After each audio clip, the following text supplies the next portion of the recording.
Prime time के sponsor हैं स्वागत, अदरक, लहसुन और मसाले, 100% प्योर एंड हाइजीनिक। आदाब, मैं मोहम्मद अमजद अली। प्राइम टाइम में आपका खैर मकदम है।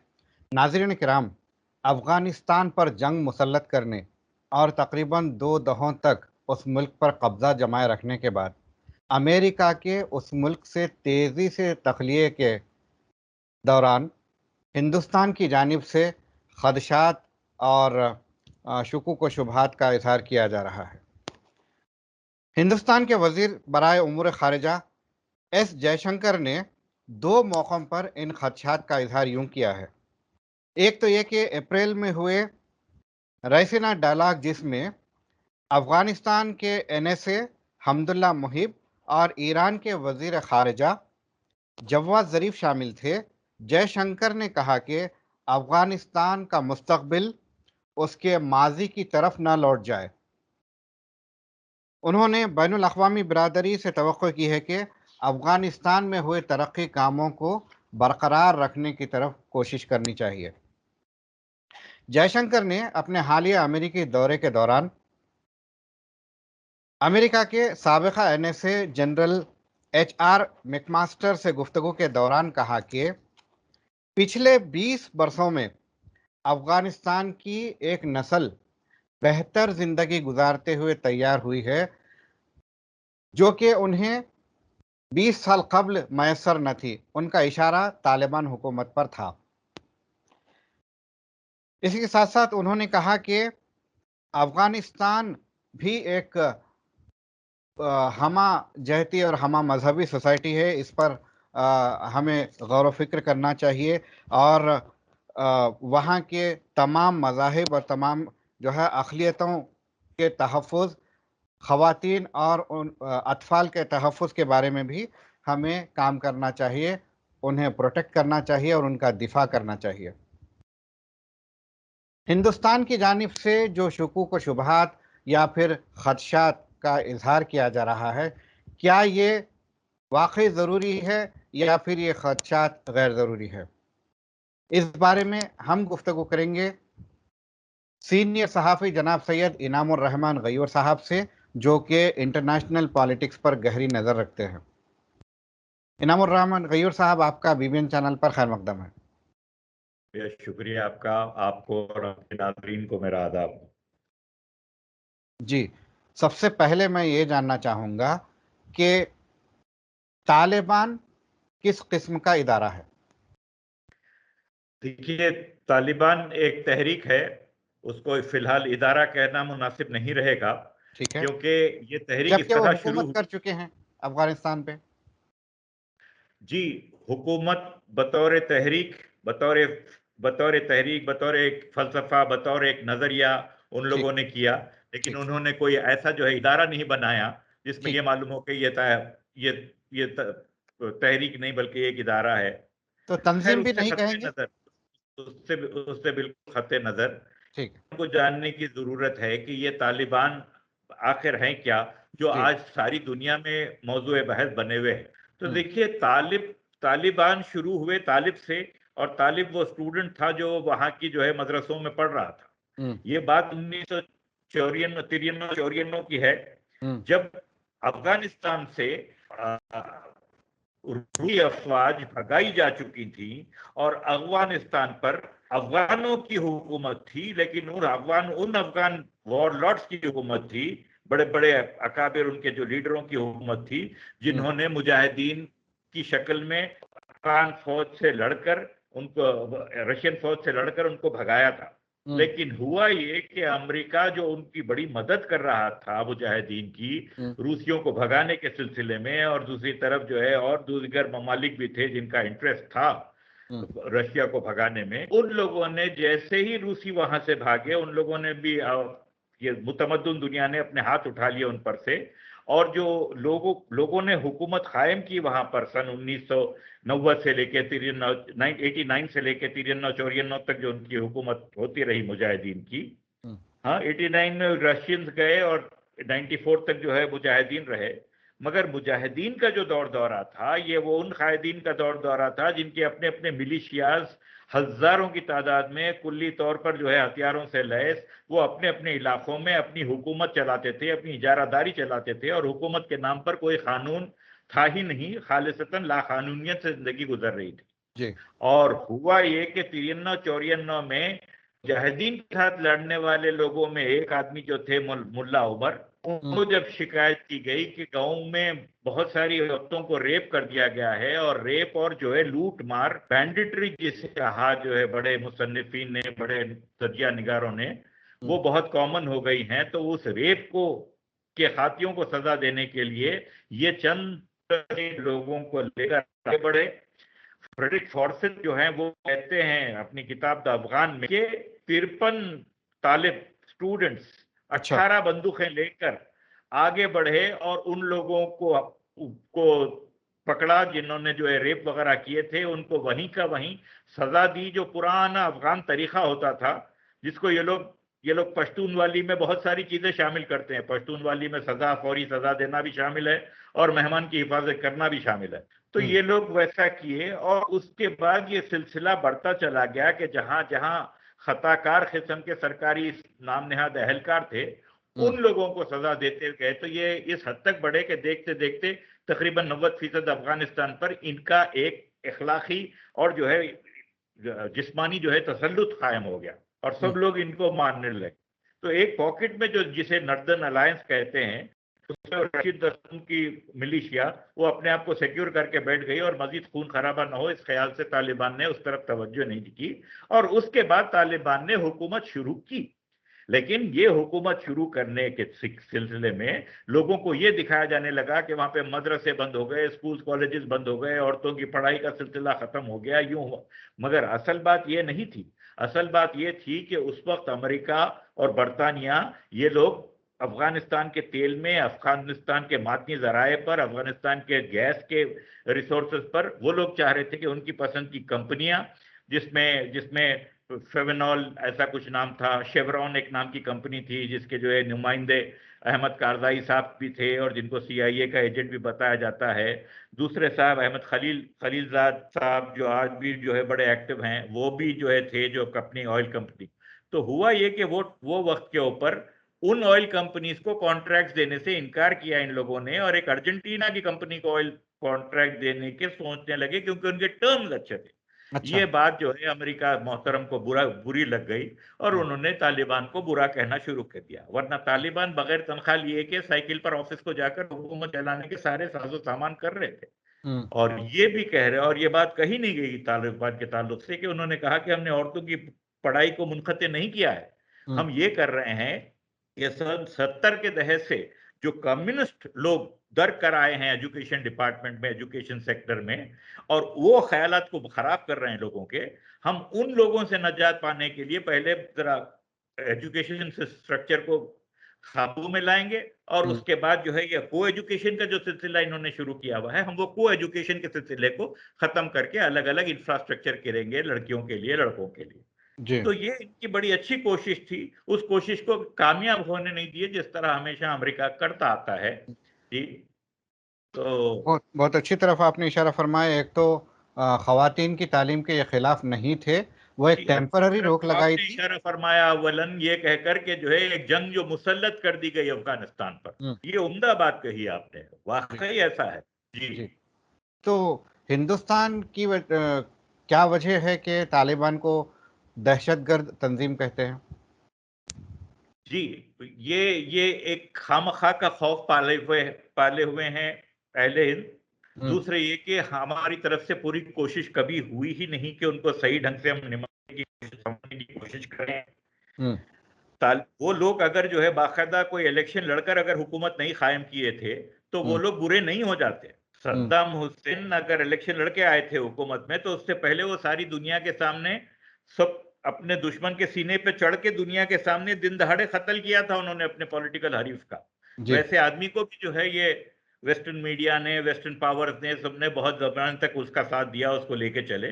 तो ये कोई कोई हार्ड एंड फास्ट रूल नहीं है कि कोई इलेक्शन बॉक्स के जरिए ही आना चाहिए। अवाम उनके साथ थे।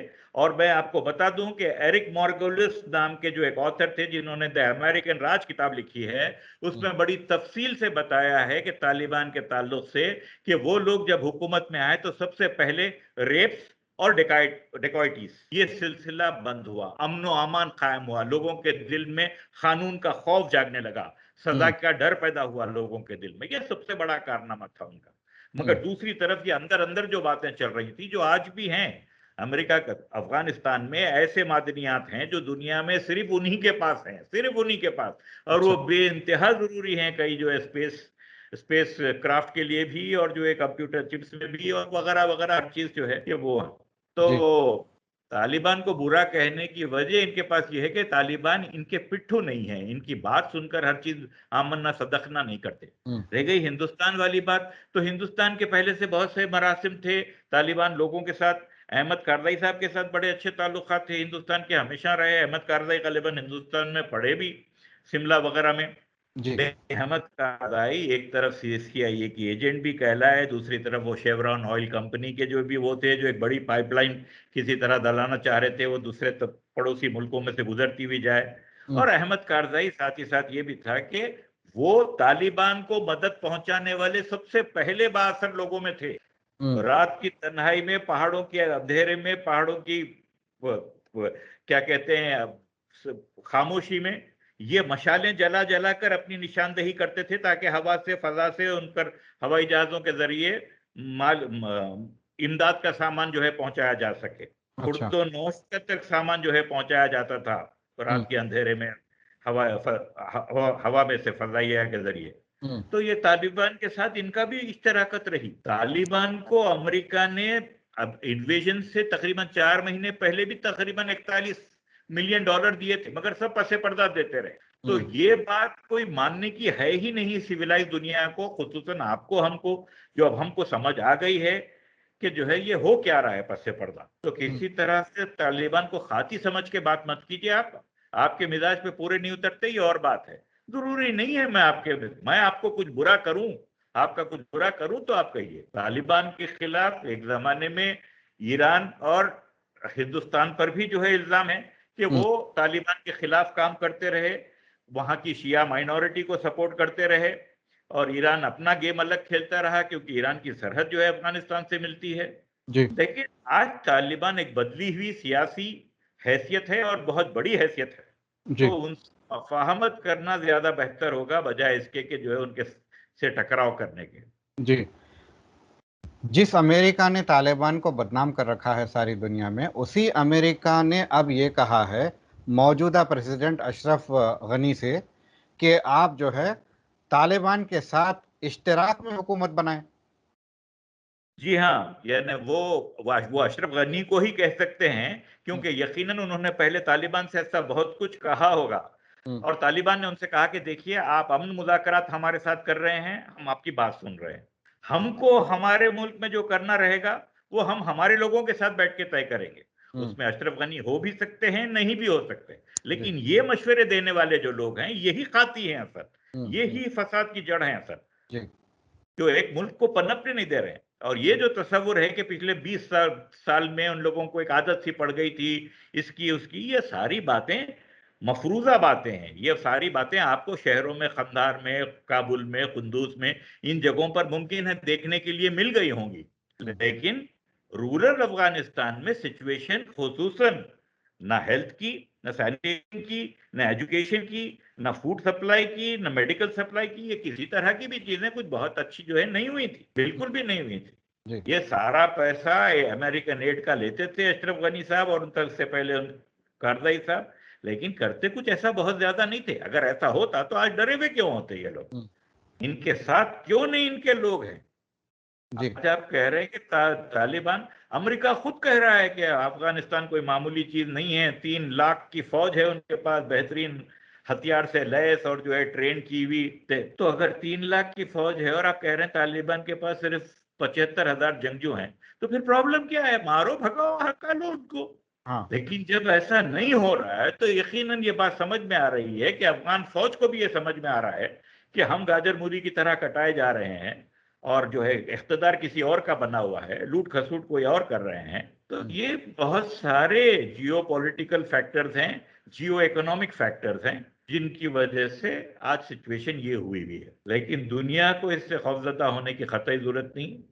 तालिबान आकर अगर हुकूमत बनाते हैं तो ये अफगानिस्तान का अपना मसला है और अफगान अवाम को हक देना चाहिए कि वो इस मामले को निपटे। जी। अब इंडिया के इंटरेस्ट की बात करने से पहले मैं ये सवाल पूछना चाहूँगा, जब अफगानिस्तान पर अटैक हुआ उसके बाद तालिबान हुकूमत को गिरा दिया गया, तो पहला इलेक्शन हुआ जिसमें हामिद करज़ाई जो है प्रेसिडेंट बने, इलेक्टेड प्रेसिडेंट। तो वो इतने कमज़ोर प्रेसिडेंट थे कि उन्हें काबुल का मेयर कहा जाता था। उनका बेशतर अफगानिस्तान पर होल्ड नहीं था। जी, तो वहाँ से लेकर अब अशरफ गनी तक के क्या पोजीशन है? मौजूदा जो हुकूमत है वो पोजीशन पोजीशन कितने यूं की तो अफगानिस्तान वैसी पे। की वैसी है, यूं की हाँ। तो वैसी की वैसी है। अहमद कारज़ाई साहब को हुकूमत बनाने में, इलेक्टेड हुकूमत बनाने में तकरीबन 3 साल लगे थे, और 3 साल के बाद यानी उनकी गवर्नमेंट नाम नहाद गवर्नमेंट बन गई, वो इख्तिदार में आ गए, मगर इलेक्टेड गवर्नमेंट लाने के लिए और 3 साल लगे। जी। और 96 में तालिबान को हटाया गया और शायद 99 में जो है इनकी फिर हुकूमत बनी थी। आई मीन नो नो नहीं, यानी 96 में तो तालिबान की हुकूमत बनी और 2001 में उनको हटाया गया। जी। मगर ये इलेक्शन जो हुए वो 2003 या 2004 में हुए। हम्म। अहमद कारज़ाई साहब, जी। वो काबुल के मेयर कहलाए, और अशरफ गनी साहब का भी कुछ यही हाल है। हाँ। लेकिन दुनिया, इंटरनेशनल मीडिया ये बात को प्रपोर्ट करता है कि भाई अफगान गवर्नमेंट है, अफगान गवर्नमेंट है।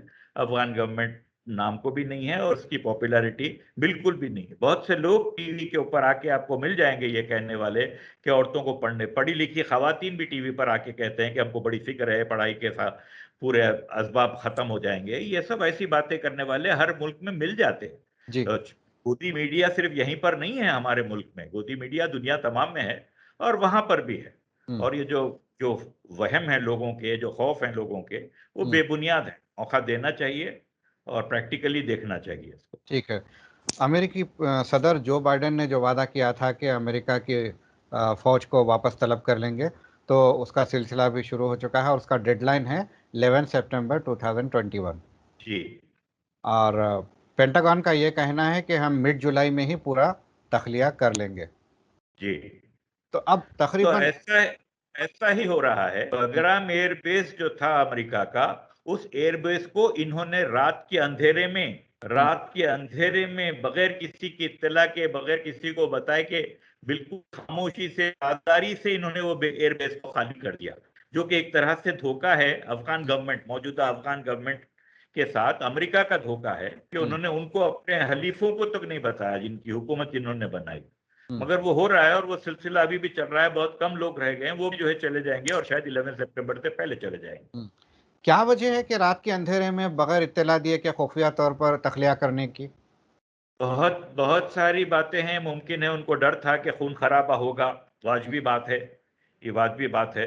लेकिन जिनसे आपके मुज़ाकरात चल रहे हैं, अगर आप उनको खामोशी में, रात के अंधेरे के बजाय दिन दिन के उजाले में खामोशी से इत्तला देते कि भाई हम लोग खामोश चले जाने वाले हैं, आप लोग कुछ भी मत कीजिए, हमारा वादा है, हम लोग जा रहे हैं, ये हम्म। कह देते तो एक अनरिटन एग्रीमेंट भी रहता था हम्म। और चले जा सकते थे। हम्म। मगर अमेरिका का ऐसा जाना बहुत सारी बातों की तरफ इशारा करता है कि उनको खौफ भी है तालिबान से, खून खराबा होने का उनको डर बता रहे हैं वो लोग। उनके अफगानिस्तान के खून खराबे से उनको कोई मतलब नहीं, कोई दिलचस्पी नहीं है। हजारों लोगों को उन्होंने कटवा दिया। और जो लोग तरक्की के मजे लूट रहे हैं, उनसे पूछिए कि उनके भाई बंधु जो मरे हैं, या जिन हम्म। लोगों के भाई बंधु मरे हैं, उन लोगों को कितनी तरक्की नजर आ रही है। जी। तो एक सिचुएशन को बिगाड़ने में, हर जगह बिगाड़ने में अमेरिका और अमेरिका के मीडिया का और अमेरिका के पीछे इसराइल का, ये लोगों का हाथ रहता है और ये हाथ हमेशा कारफरमा रहा है जरूर। जी। ऐसे में जबकि अमेरिका की सरपरस्ती में हिंदुस्तान भी अफगानिस्तान के रीबिल्डिंग प्रोसेस में हिस्सा ले रहा था और काफ़ी बिलियंस ऑफ डॉलर्स के प्रोजेक्ट्स हैं बोलते हैं तीन इंडिया बिलियन के। डॉलर से ज्यादा लगाए, सरमायाकारी की वहां पर। जी। जी। तो अब जी, ऐसे में सरपरस्त का अचानक तख्लिया कर जाना, जी। जाहिर है हिंदुस्तान के खदशात तो बढ़ेंगे कि अब किस तरह से ये जो डेवलपमेंट प्रोसेस है या प्रोजेक्ट्स है ये कंटिन्यू होंगे। हाँ, एक तो ये कि हिंदुस्तान बहुत बड़ा मुल्क है, ताकतवर मुल्क है, पैसे वाला मुल्क है, और अफगानिस्तान के लिए अभी भी बहुत कारामद हो सकता है। लेकिन हिंदुस्तान को अपना जाविया नजर, अपना पॉइंट ऑफ व्यू, अपना एंगल ऑफ विजन वो बदलना पड़ेगा। बदल के तालिबान के साथ नए सिरे से मफाहमत आमेज जो है गुफ्तगू करनी चाहिए, जिसमें मफाहमत हो, मसालिहत हो और बातें वो करें। तो जी अपने अपने अपने सरमायाकारी के तहफ़्फ़ुज़ की अगर हम अफगानिस्तान से फिक्र है उनको, तो बात करें अफगान लोगों से, ऑलरेडी चल रहे हैं।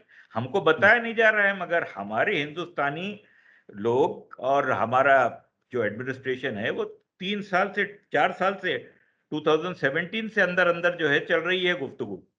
अच्छा चुनाचे एक एक हफ्ते में 2 विजिट्स कर लिए हमारे जयशंकर साहब ने दोहा को। हम्म, जयशंकर साहब हर वो मुकाम पर पहुंच जा रहे हैं जहां पर तालिबान रह रहे हैं, उसी शहर अच्छा में उसी दिन पहुंच जा रहे हैं।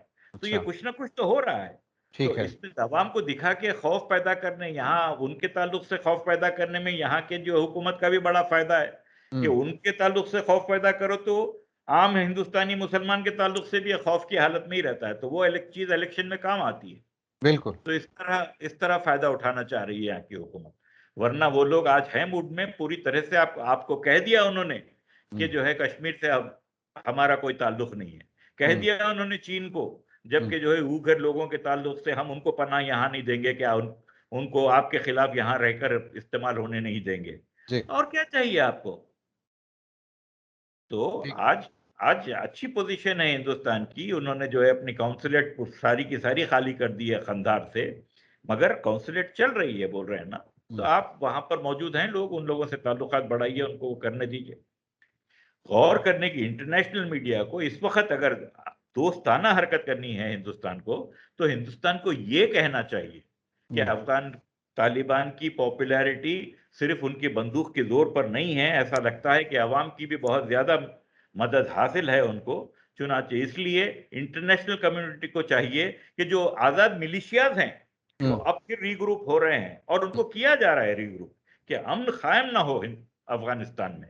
हम्म, तो वो आजाद मिलिशियाज जिनको यही अमेरिकी हथियार पहुंच रहे हैं, यही हथियार जो है दूसरी कई कई जगहों से पहुंच रहे हैं, तो उनके अगर पर काटे जाएंगे तो ये हुकूमत चलेगी भी, और जो है फिर मफाहमत भी होगी, बातचीत आगे भी बढ़ेगी और बेहतरी भी होगी।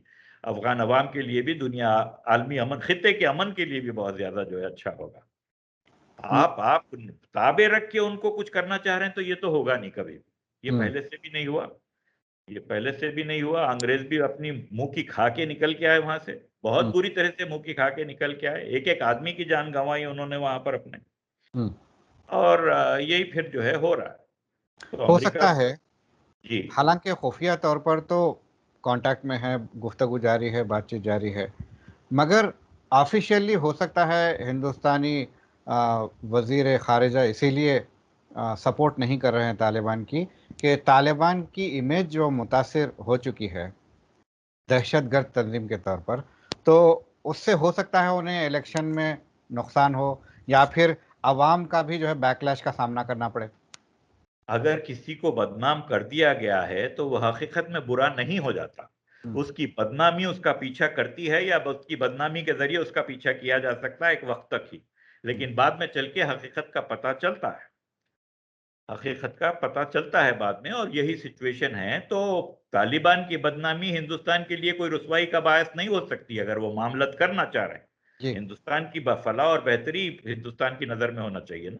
अगर वो बातचीत करते हैं उनसे और वो कोई तयखुन देते हैं कि हम आपके मफादात का ख्याल रखेंगे यहाँ पर, तो जी। क्या बुराई है उसके अंदर? 2001 से पहले जब तालिबान हुकूमत थी अफगानिस्तान में, तकरीबन 4-5 साल रही होगी, तो उस दौरान में तालिबान ने हिंदुस्तान के खिलाफ कोई कार्रवाई की? मेरी मालूमात में, नाचीज मुताले में, मुझे याद नहीं है कि तालिबान अपने दौरे हुकूमत स्टार्टिंग फ्रॉम 1996 टू 2001 इन्होंने खास तौर पर जो है कुछ किया हो इनके खिलाफ, हिंदुस्तान के खिलाफ। उनके दौर में यह जरूर था कि चीन के खिलाफ उगिर लोगों को वो मदद करते थे, क्योंकि वो उनसे खूनी रिश्ता बताते हैं अपना, हम्म, उगिर लोगों के। और अमेरिका को बड़ी पसंद थी ये बात कि भाई चाइना की नाक में दम करो। तो हम्म, तालिबान को यूं भी मौका था करने का, और एड डिपेंडेंट कंट्री थी वो, अगर एड मिल रही थी उनको तो वो ऐसी चीजें करे होंगे। जो अमेरिका चाहे तो बिल्कुल हक रहता है, दूसरे करें तो जो है ना हक रहता है। ये समझ का फेर है। जबकि हर आज़ाद मुल्क को ये चाहिए कि वो अपनी समझ के हिसाब से हक और इंसाफ के बुनियाद पर किसी के ताल्लुक से फैसला करे, चाहे वो दोस्ती करें या ना करें। मगर हक और इंसाफ नहीं होता, सिर्फ जो है क्रॉस पॉलिटिक्स जो है अमल पैरा रहते हैं किसी से ताल्लुकात बनाने में। ये अलमिया है आज के दौर का, ये मुतमद्दुन दौर जो कहलाता है। इसके अंदर किसी को झूठ और मुगालते में, झूठ के जरिए मुगालते में रखना, धोखे में रखना, इसको ऐन सियासत कहा जाता है। शर्मनाक बात है। जरा उसामा बिन लादेन के ताल्लुक से भी अगर आप अपने ख्यालात का इजहार करें। कि बिन लादेन तो असल में अमेरिका का प्रमोट और पुश किया हुआ आदमी था। ये और बात है कि अपनी मर्जी से आया था सोवियट्स के खिलाफ जिहाद करने के लिए। तो कई साल तक बिन लादेन के जरिए भी जो है तालिबान को एड मिलती रही और उसको सपोर्ट भी मिलती रही, और भी पड़ोस की हुकूमतें, पाकिस्तान वगैरह ने भी जो है सपोर्ट करना शुरू कर दिया था तालिबान को, और तालिबान समझ रहे थे ये खुदा की मदद है। मगर मगर हकीकत ये है कि क्यों नहीं करते, क्योंकि पाकिस्तान को तो राष्ट्र खतरा था सोवियट्स के वहां पर होने से, राष्ट्र खतरा हो सकता था, तो पाकिस्तान को तो मदद करनी ही चाहिए थी ऐसे ताकतों की जो उनके लिए खतरा बन सकते थे। जब 1905 में रूस ने ईरान पर चढ़ाई कर दी थी और जापान ने जो है रूस पर चढ़ाई कर दी थी, तो बर्तानिया ने हिंदुस्तान का अपना दारुस सल्तनत कलकत्ते से बदलकर दिल्ली को मुंतकिल कर लिया था। तो ये तो सब चीजें होती हैं जब आप पड़ोस में कोई बड़ा बड़ा बड़ा मुल्क आ जाता है जिसकी मिलिट्री ताकत बहुत ज्यादा है, तो आपको खौफ होता ही होता है। तो ये ऐसी चीजें हुई थी। तो बिन लादेन जो है उसके ताल्लुक से बाद में ये इल्जाम लगाया अमेरिकनों ने कि इन्होंने 9/11 किया है। तो मुल्ला उमर और उनके लोगों ने पूछा कि क्या सबूत है आपके पास, कोई सबूत दीजिए आप। तो जो सबूत बताया गया उस पर इन लोगों ने पूछा कि इस सबूत की बुनियाद पर क्या आपके मुल्क जो है ऐसे आदमी को कोई सजा दे सकता है। तो बोले नहीं दे सकता। तो बोले आप पूरा सबूत लेके आइए तब हम आपको हवाले करेंगे, वरना हम हमारे जो है स्टेट गेस्ट हैं, उन्होंने हमारी कौम के गेस्ट हैं, कबीले के गेस्ट हैं, हम उनको वापस नहीं करते। ऐसा उस बात पर अमेरिका ने इनको धमकाने के लिए जो है सूडान में बमबारी कर दी, लीबिया में बमबारी कर दी। सूडान में बमबारी की, वो निशाना गलत लग गया। सूडान की वाहिद फार्मास्यूटिकल फैक्ट्री जो थी तबाह बर्बाद हो गई। वाहिद फैक्ट्री जी, पूरी तरह से तबाह बर्बाद हो गई। तो ये सारे अमेरिका की सीखकारियां हैं जिन पर तवज्जो नहीं दी जाती, और वहां का यहाँ का सब जगह का गोदी मीडिया मिलकर किसी एक को बदनाम करने के पीछे लग जाता है। यही हुआ है बिन लादेन के साथ। वरना आज तक भी किसी, अगर 9/11 करने वाले कोई होते तो आगे बढ़ के कहते कि हमने कर दिया है। हाँ, लेकिन उन्होंने इतना बड़ा काम किया और कबूल नहीं किया, तो क्या माने होते हैं इसके कि नहीं, इसके पीछे कुछ है जरूर। और वो हकीकत यही है कि इन्हीं लोगों ने किया और करने का जो है अब उसको छुपाने की कोशिश कर रहे हैं। तो मैं समझता हूँ सिविलाइज दुनिया को रियलिस्टिक तरीके से देखना चाहिए सारे मामले को, और जो है भले ही कोई आदमी आपका दोस्त ना हो लेकिन वो आपका दुश्मन भी नहीं है, तो उससे उस आदमी की हैसियत से गुफ्तगू कीजिए आप। लेकिन उसको दुश्मन समझते हुए बात करने जाएंगे और उसके ऊपर तहदीदात भी लगाएंगे, उसके ऊपर फिर जो है आप कंडीशन भी रखेंगे दोस्ती के, क्यों मानेगा साहब? वैसे भी सारी दुनिया ने नहीं माना था। हाँ, 3 कंट्रीज के अलावा किसी और ने तालिबान को माना ही नहीं था। तो जिन लोगों का वजूद नहीं था उन लोगों पर आप जो है अपने कंडीशंस, अपने मॉरल स्टैंडर्ड्स इंपोज करना चाह रहे थे, जो कि गलत। जैसे कि बामियान स्टैचूज के ताल्लुक से हुआ। बामियान स्टैचूज के ताल्लुक से बड़ा बदनाम किया गया तालिबान को, बहुत ज्यादा बदनाम किया गया। तो तालिबान का अपना जो वो उज़्र था वैसा करने में, वो सीधा सीधा ये था कि भाई हमको तो आप हमारे वजूद को ही तस्लीम नहीं करते। आपने हम पे एम्बार्गो ऐसा लगाया कि हमारे पास हमारे मुल्क के बच्चों को दूध और दवाओं तक से महरूम कर दिया आपने। तो वैसी हालत में आप फिर अपने नुमाइंदों को भेजते हैं कि भाई जापान की गवर्नमेंट बड़ा पैसा लगा रही है और वो चाह रहे हैं कि वो बामियान के स्टैचूज जो वहां पर तबाह बर्बाद हुए, वो नहीं हुए थे जब, उनकी जरा दागदोजी करें, उनकी मरहम पट्टी करें, उनको कुछ करें। तो इन्होंने कहा जब आप हमारे बच्चों की तरफ आपकी तवज्जो नहीं है तो आपके ये स्टैचूज की तरफ हमारी तवज्जो क्यों हो? ये बार बार किया गया उनके साथ। जब दूसरी तीसरी बार आके वहां के लोगों ने, हम वो यूनाइटेड नेशंस की वो कल्चरल हेरिटेज की प्रोटेक्शन यूनिट के हम लोग हैं और वो जापान फंड से ये करना चाह रहे हैं, तो वो लोग क्यों ना शक करें कि ऐसा करने वाले लोग जो है असल में यहाँ आके फिर तखरीबकारी का कुछ काम कर सकते हैं करने। साथ ही साथ ये भी था कि इनको इंस्टिगेट किया जा रहा था कि आप ऐसा उसकी तरफ तवज्जो दीजिए। तो बोले भाई वो चीज से हमारा कोई ताल्लुक ही नहीं है, जाने दीजिए, वो चीज रहना ही नहीं यहाँ पर। 2000 साल में तो कोई आया नहीं बोलने के ये है बोलकर। अब जब हम परेशान बैठे तो आके आप बोल रहे हैं कि उसको जो है टेक केयर करते, तो ये चीज गलत हो रही है। उन्होंने उसको मिसमार कर दिया, वो उनकी वजह थी उनके पास करने की। अच्छा। उनको इंस्टिगेट किया गया था। तो जाहिर है भूखा नंगा आदमी क्या करेगा, अगर उसको बार बार आप ये बोलेंगे कि भाई आप जरा मुस्कुरा कर बैठिए, लोगों के बीच में आप बैठे तो आपके चेहरे पर मुस्कुराहट होनी चाहिए। कोई बात है, आदमी भूख से तड़प रहा है, बीमार है, आप उसको बोल रहे हैं इखलाकी ज़ाब्ते ये डिमांड करते हैं कि आप मुस्कुराते हुए बैठे लोगों के बीच में। That doesn't happen। जी। यही हुआ था। अब नियर फ्यूचर में किस तरह की आप सियासी तब्दीली देखेंगे अफगानिस्तान में?